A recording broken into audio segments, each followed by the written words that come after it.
இன்றைக்கி வீடியோவில் வந்து 2 ஸ்லீவும் வந்து கை எப்படி குடையிறது அப்படிங்கிறத வந்து பார்ப்போம். அதாவது ஃப்ரண்ட்டு கை வந்து வளைச்சி எப்படி கட் பண்ணுறது அப்படிங்கிறது வந்து உங்களுக்கு வந்து சொல்கிறேன். முதல்ல வந்து நீங்கள் கை கட் பண்ணுறதுக்கு முன்னாடி 2 ஸ்லீவும் வந்து நம்ம ஜாயின் பண்ணுற அளவு வந்து கரெக்டாக எடுத்துக்கிடுங்க.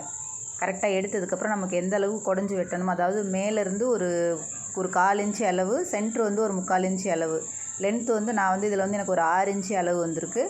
இது வந்து பெரிய ப்ளவுஸ், அதாவது 40 இன்ச்சு ப்ளவுஸு. அதுக்கு தகுந்த மாதிரி வந்து கை குடஞ்சி வெட்டுற மாதிரி வந்திருக்கு.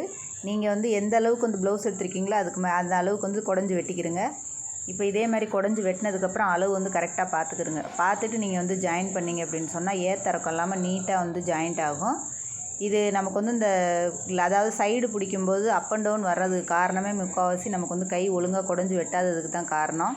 அதாவது கை குடஞ்சி வெட்டும்போது கையை குடஞ்சி வெளியில் கொண்டு போயிடக்கூடாது. அந்த ஒரு 2 இன்ச்சுக்கு முன்னாடியே முதல்ல வந்து நிப்பாட்டணும்.